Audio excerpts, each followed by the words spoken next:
안녕하세요. 차르입니다. 오늘 영상 시작할게요. 새해 복 많이 받으시고요. 오늘 영상 찍게 된 이유는 저번에 말씀드린 것처럼 저희 김비트 멤버십이랑 차르 영상에는 따로 이제 23년도 예측 글에 대한 설명을 올리려고 했고요. 아무래도 제가 이제 김비트 거를 다 해서 하다 보니까 차르 유튜브 비중이 점점 줄을 것 같긴 해요. 그래서 약간 특색을 다르게 둬야 되지 않을까라는 생각이 있고, 김비트 쪽 멤버십 분들한테 더 많은 이익을 줘야 하지 않을까라는 생각이 조금 있습니다. 왜냐면 저도 사람이라서 일단은 제가 그동안 영상이나 뭐 텔레그램 하면서 1순위는 제 카톡방 인원이 400명 정도 되는데 카톡방이 제일 먼저였고, 그 다음이 원래는 이제 차르 채널, 그리고 그 다음이 김비트 채널이었는데, 김비트 멤버십 분들은 어쨌든 저희한테 후원을 해주시니까 생각해보면 김비트 멤버십 1순위, 그 다음 카톡방 2순위, 그 다음이 차르 텔레 3순위, 4순위가 김비트 채널. 3, 4순위는 동일해요. 그 큰 차이는 없을 거예요.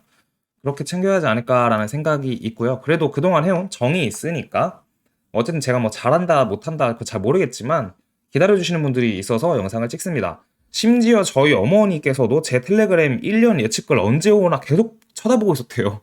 바로 옆에 계셨는데 글 올리자마자 저한테 글 올렸네 이러고 오셔서 말씀을 해주시더라고요. 자, 그리고 오늘 하나 더 있어요. 일단 홍보 먼저 하고 갈게요. 홍보인데 돈 받은 거 없어요. 저희 돈 받고 뭐 홍보하지 않습니다. 저 차르 그 텔레그램 채널을 오랫동안 보신 분들은 알겠지만 제가 홍보한 거는 보통 제가 직접 아는 사람의 무언가를 홍보를 했으면 했지 돈 받고 오는 거 다 거절했습니다. 근데 돈은 안 받았는데 조금 김비트 유튜브 채널에서 올렸는데 뭐 장이 안 좋아서 그런지 반응도 안 좋고 욕을 좀 먹었어요. 사실 욕 먹는 거는 별로 힘들지는 않아요. 그냥 그런갑다 하고 넘어가면 되는데 답답해서 올리는 겁니다. 그래서 오늘 영상의 제목도 답답해서 올린다라고 할 텐데 뭐냐면 이거 BTCX거든요. 아마 프로포 리저브 관련해서 좀 캥기시는 게 있으시면 안 하시면 돼요. 그냥 안 하면 되고 트래블룰도 준비 중이라는데 어쨌든 아직까지는 진행이 안 됐어요. 근데 왜 뭐가 답답하냐면 어쨌든 저희가 원래 아폴로 그 CEX 거래소를 홍보를 했었는데 그게 아폴로 쪽에서 원래 계신 분이 BD 분이 바이낸스 글로벌에서 매니저 하시다가 이제 아폴로 쪽으로 이직을 하셔서 도와달라고 하셔서 도와준 거거든요. 근데 하다 보니까 아폴로가 결국은 CEX를 없애면서 덱스로 가는데 솔직히 덱스 쓰는 게 좀 어렵잖아요. 그래서 다른 CEX 보다 보니까 또 다른 아는 분이 BTCX에 계셔가지고 어차피 바이낸스 같은 데서 이런 상금 이벤트를 안 해주잖아요. 이게 뭐냐면은 빈비트를 걸고 하는 건데 이게 트레이딩 볼륨 이벤트예요. 수익률 이벤트는 지난번에 뭐 다른 유튜버들한테 문제가 있었다길래 그럼 그냥 거래량 이벤트로 하자라고 해서 한 건데 얘네가 그냥 5,000달러를 저희한테 주는 게 아니라 여러분들한테 주는 건데 거래량 많이 한 사람 1등한테 2,000달러 주고 2, 3등한테 1,000달러씩 주고 나머지 무작위로 200달러씩 5명 주겠다 해서 5,000달러거든요. 근데 이게 댓글에서 뭐라고 하신 분도 있었는데 사실 이게 좀 어려운 게 아닌 게 뭐냐면 이거 그냥 10,000달러 넣고 자전거래를 혼자 샀다 팔았다 하면 그냥 이거 거래량 얼마예요? 이거 37만 달러면 4억인데 10,000달러 1,000만 원 넣고 10배로 레버리지 땡긴 다음에 시장가로 샀다 팔았다 해서 수수료 써봤자 2,000달러도 안 써요. 되게 상식적인 얘기예요. 근데 상식을 자기들도 안 해봐놓고 레퍼럴이 어찌고 저찌고 하는데 이거 레퍼럴 해봤자 뭐 얼마 들어오겠어요 이거 가지고. 그죠? 레퍼럴 당연히 커미션을 먹는 게 있죠 저희가. 있는데 수수료 할인 20%고 레퍼럴 20%인데 그거 뭘 먹어? 돈도 안 돼요. 근데 제가 하고 싶은 말은 홍보긴 홍보인데 이 돈을 받아가는 게 사실 맘먹고 제 계정 넣어서 제가 돌려도 가져갈 수 있어요. 근데 2,000달러는 전 필요가 없는 사람이기도 하고 이거가 어려운 게 아니거든요. 그냥 자전은 안 되겠지만 시장가로 샀다 팔았다 레버리지 땡겨서 하면 1등 돼요. 근데 물론 아셔야 될 거는 이 영상 찍고 나서 다른 분들이 서로 경쟁하면서 이게 막 1등이 엎치락 뒤착하면서 막 트레이딩 볼륨이 혼자 막 1,000억을 찍고 이러면 당연히 2,000달러보다 더 많이 손해가 나겠죠. 수수료를 쓰는 게. 그래서 그 말이 아니라 제 말은 지금 경쟁이 없으니까 가져갈 수 있다고 판단이 되면 하시는 게 맞다는 거예요. 나도 당연히 나를 좋아하는 사람을 챙기지. 제 텔레그램 6년 동안 하면서 제 생각에는 제 텔레그램의 구독자 변동률이 제일 적은 텔레 중 하나인 것 같거든요. 그 이유는 제가 그동안 여러분들한테 보여준 모습을 좋아하시고 또 제가 나름 철학적인 사람인데 이런 여러 가지 모습을 사랑해 주셔서 계속 있을 거라고 가정을 해요. 그러니까 저도 제 유튜브 채널에다가 편하게 얘기하는 거예요. 솔직하게 까놓고. 장사하는 거 아니에요. 이거 제가 받는 돈 아닙니다. 5,000달러. 그래서 얘기하는 거예요. 그냥 답답해갖고. 무슨 말인지 아시겠죠? 그래서 BTCX 이거 링크는 걸어 놓을게요. 하실 분들은 하고 안 하실 분들은 안 하시면 돼요. 댓글로 이러쿵저러쿵 얘기하지 마세요. 그거 어차피 중요한 것도 아니에요. 그냥 답답해서 얘기하는 거예요. 왜냐? 그냥 내 개인 유튜브니까. 자, 그 다음 비트 먼저 잠깐 볼게요. 짤막하게. 저희 김비트뿐만 아니라 김비트가 뭐 제가 하는 거니까 저희 입장은 계속 롱관점이잖아요. 롱관점이고 지금 비슷하게 보고 있는 거는 가장 좋은 시나리오는 말씀드렸던 것처럼 19년도에 4월 떡상 직전에 그 차트, 이게 또 제 개인 트레이딩이다 보니까 김비트랑 좀 달라요. 요 부분으로 보고 있는 게 하나 있고, 그 다음으로 보고 있는 게 요 부분, 이거 부처빔 21년도 5월에 하락하고 7월 21일 날 올랐는데 그 전에 횡보 구간 정도로 약간 보고 있습니다. 비슷하게 올라가는 쪽으로 계속 지속적으로 보고는 있어요. 영상도 뭐 김비트 데일리로 올리고 있고, 그죠? 자, 그래서 당장 뭐 비트에 대해서 크게 할 말은 없는 것 같고 어차피 횡보 박스권 구간이니까 나중에 이건 또 제가 올리도록 할게요. 보시면 예측을 같이 볼게요. 저희가 뭐 제가 쓴 거지만 너무 딥하게는 다루지 않고 호로록 호로록 해서 하고 넘어가겠습니다. 1번 비트는 22,000달러 넘을 시 24,000에서 조정받을 수 있으며 2만에서 리테스트하고 반등할 수 있다. TP는 이러이러하다. 도미넌스는 이렇다. 라고 써놓은 겁니다. 이거는 되게 간단한 이유인데요. 1년치 글을 쓰다 보니 일단 단기적으로 넘어야 할 구간들을 잡은 거고 뭐가 있었냐면 22,000달러에 대한 이야기는 당장 1월 달을 보면 요게 이제 장기 추세선인데 69K에서 48K를 이은 장기 저항선이에요. 이게 오늘 넘을 수도 있고 내일 넘을 수도 있잖아요. 이 구간이 22,000 정도예요. 그래서 여기를 뚫고 24,000에서 조정받을 수 있다. 왜냐? 주봉으로 보면 24,000이 어느 구간이야? 여기입니다. 여기. 로란 사태 터지고 나서 반등 이어가다가 25,000에서 꼬꾸라졌는데 그 캔들의 몸통 부골이 24,000 중반 초반이에요. 24,300일 텐데 여기서 저항 받을 수 있다. 그리고 다시 2만 찍고 올라갈 수 있다. 그 이유는 왜냐? 이게 리테스트를 걸칠 수 있기 때문에. 리테스트라면은 저항선이 요 빨간 선이 지지선으로 바뀌면서 다시 올라갈 수 있다. 라는 거고요. TP는 이렇게 정해놨는데 그 TP는 뭐냐? 1차 피보나치상 이게 최저점이라고 가정을 한다면 69,000부터 봤을 때 28,250인데 위아래 그냥 대충 생각해서 28,500 그리고 2차는 0.382 구간인 36,153 맞죠? 그리고 3차는 0.618 되돌린 구간 48,900이라고 나와 있는데 요 캔들의 끝이 48,100에서 뭐 500 사이입니다. 여기가 그래서 이렇게 TP를 잡았고 그 근거는 18년 하락장에 17년 고점부터 18년 저점을 이었을 때 요 구간이 0.618보다 살짝 올라갔어요. 따라서 0.618을 똑같이 본 거고요. 이게 베스트 시나리오라고 제가 이번에 써놨죠 아마. 48,000 도달 후에 조정이 오는 것. 그리고 월스트 제일 안 좋은 거는 25,000 부근을 재차 쌍바닥 상태 만드는 것. 그 이후 25,000은 여기입니다. 여기서 박스권에 갇히는 거를 얘기를 하는 거예요. 여기서부터 이런 식의 박스를 1년 동안 그어버리면은 월스트 안 좋은 시나리오라고 보고 있습니다. 어쨌든 중요한 포인트는 뭐냐? 반등을 할 것이다 라고 보고 있다 라는 게 더 중요하다고 생각이 됩니다. 세 번째, 2개 이상의 웹3 게임이 네이티브 블록체인 게임으로서 작동해서 시가총액 100위 안에 들 수 있다. 엑시를 제외하고 라는 말인데 뭐 이거는 그냥 누누이 말씀을 드렸지만 경제 침체나 위기 이후에 게임 산업이 폭발적으로 성장을 했고 그 게임 산업 자체가 판도가 항상 바뀌었었는데 온라인 게임, 모바일 게임, 그 전에는 비디오 게임으로부터 해서 이번에 우리가 볼 수 있는 게임 산업은 VR, AR 그리고 블록체인 게임이 있는데 당장은 제가 볼 때는 블록체인 게임이지 않을까. 왜냐? 이유는 계속 웹3 하고 있기 때문에 라고 생각을 하고 있습니다. 그리고 실제로 그런 움직임이 꽤 많이 뭐 게임사들에서 나오고 있고 저도 뭐 위메이트도 만나보고 다 만나봤는데 그런 생각이 좀 듭니다. 웹3 게임 발전으로 길드와 클랜 등의 개념이 지배적이 된다. 이 얘기는 뭐냐면은 지금은 리그 오브 레전드에서 주최하는 그 롤드컵이 있잖아요. 롤드컵의 20년, 21년도 동시 시청자 수가 월드컵 동시 시청자 수보다 많았는데 지금 당장에서는 게임들이 그냥 게임 플레이를 하는데 급급하지만 결국에는 대결 형태를 들어가서 토너먼트가 열리고 그게 다른 게임들처럼 뭐 발로란트나 아발란체가 아니라 오버워치나 롤드컵처럼 각 국가 안에서 하위 개념의 대회가 생기고 그 위에 상위 개념으로 국가 간의 전쟁, 국가 간의 대전쟁? 대회가 열릴 걸로 보고 있습니다. 근데 그 안에는 길드 개념이 들어갈 것 같다. 왜냐? 지금 YGG에서 하고 있는 걸 보면은 YGG 서버다우를 만들어서 각 대륙이나 국가에 지금 YGG가 퍼져 있거든요. YGG 재팬, 올라지지는 히스패닉, 인디지지는 인도, YGG C는 동남아, 뭐 BAYG는 브라질 YGG 등등 해서 한국도 YGG가 생길 거고 그래서 그런 개념이 되면서 게임 산업에 대한 판도가 좀 바뀌지 않을까라는 게 4번이고요.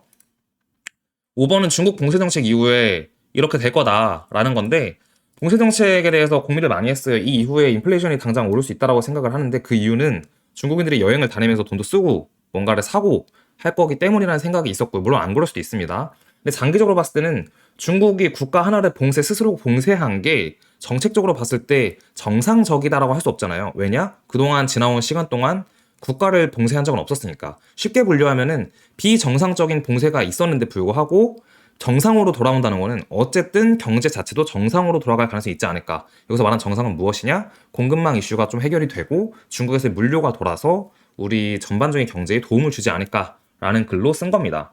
6번은 페드 연방준비위원회 연방준비 제도는 빠르면 Q2에 늦으면 Q3에 금리 인하할 수 있다. 저는 개인적으로 생각하는 거는 2월에 금리 인상이 0.5라고 생각을 하고 그 금리 인상이 마지막일 거라고 생각하는데, 금리에 대한 얘기를 하려면은 너무 많은 것들이 필요해요. 뭐 연준에서는 말하면 CPI도 얘기하고 공급이나 노동 뭐 이런 얘기도 많이 하는데, 사실 따지고 보면 연준에서 항상 얘기하는 거는 러우 전쟁으로 인한 공급망 이슈로 물가가 올랐다, 인플레이션이 올랐다라고 얘기하는데, 그 인플레이션 데이터를 보면 제가 오늘 영상에서 아마 다뤘던 것 같은데, 김비트 팀에서 인플레이션은 전쟁이 일어나기 전부터 올랐습니다. 그래서 공급망 때문에 인플레이션이 올랐다라고 하는 연준의 스탠스는 사실상 까보면 앞뒤가 맞지 않는 말이다라는 생각이 좀 있고요. 그냥 돈이 오지게 풀려서 그런 것 같아요, 제 생각에는. 근데 이 금리를 결정지을 때 국채도 봐야 되고 되게 봐야 될 게 많습니다.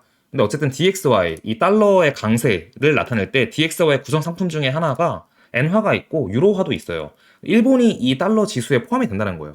엔화가 강세면 DXY가 떨어지고 엔화가 약세면은 달러가 강세가 됩니다. 근데 일본이 10월 31일 날 미국 국채를 엄청나게 던졌죠. 그러면서 10월 달부터 달러가 약간 위태위태하기 시작했어요. 보이시죠? 10월 종가 마감인데 주봉이. 그래서 여기서부터 떨어졌는데, 일본이 지금 무슨 정책을 펼치려고 하냐? 금리가 0%를 계속 고수하는 일본의 정책이 몇 년 동안, 몇십 년 동안 지속이 됐는데, 일본이 금리를 올리려고 합니다. 따라서 일본이 금리를 올리면 이제 미국도 타격을 받고 엔화가 강세가 되겠죠? 그러면서 달러가 떨어질 거죠? 그리고 미국의 국채를 던지겠죠? 뭐 이런 되게 많은 여러 가지가 있습니다. 그래서 쉽게 말하면은, Q2나 Q3에 어쨌든 금리 인하할 것 같다. 빠르면 Q2고, 늦어도 Q2에는 동결을 하고 Q3에는 금리 인하할 것 같다라는 게 제 생각입니다. 이거는 뭐 맞나 틀리나 어쨌든 제가 매년 했던 일이니까 그냥 일로서 한 거예요. 7번. 자동차 시장에 공급 증가해줄 수 있다. 이 말은 뭐냐? 신차가 안 팔린다. 신차가 안 팔려서 할인을 할 거다. 신차를 10% 20% 할인하면은 중고차도 당연히 할인이 되겠죠. 왜냐면 중고차는 탔던 차니까. 그죠?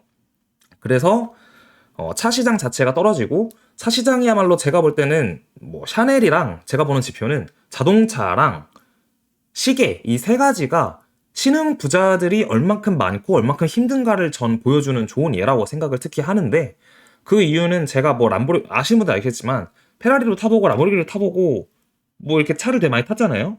차를 타면서 만나면은 80%가 제 개인적인 생각에는 사기꾼이었어요. 이게 뭐 나쁜 사기꾼이 아니라, 그걸 타기에는 좀 소득이나 이런 게 불안정하다고 저는 보이는 분들이 좀 어렵네. 조심히 말해야 되는데. 어쨌든 그랬습니다. 그랬는데, 이제 그분들이 차를 이제 하나만 갖고 있는 게 아니까 한두 개, 세 개 뭐 이렇게 갖고 있겠죠. 근데 그분들이 차를 많이 판다는 거는, 갖고 있는 거 다 정리한다는 거는 엄청나게 뭔가 쪼들린다는 거라서, 그런 생각이 좀 듭니다. 그리고 특히나 세단의 경우 롤스로이스 벤틀리의 중고차 가격이 박살나면은 진짜로 힘든 거다. 이건 경험에 의한 건데, 롤스 벤틀리 세단 타시는 분들 중에 불법 하시는 분들이 많고, 그렇게 목돈을 한 번에 이제 버시는 일을 하시는 분들이 많아요. 그래서 되게 신흥 부자들의 부가 얼마큼 떨어지는지 보일 수 있다. 그리고 오늘 아침 뉴스를 보니 롤렉스 서브마리너 스타벅스, 그러니까 초록색 롤렉스 서브마리너라는 모델인데요. 그게 작년에 3천만 원까지 거래가 됐어요. 신품 기준은 아마 1,700만 원 정도일 텐데 거의 P가 약 2배 정도였죠. 근데 지금 오늘자로 2천만 원에도 거래가 안 된다라고 보고 왔고, 실제로 거래가 좀 안 되는 걸로 알고 있습니다. 그게 많은 걸 시사한다고 봐요. 8번.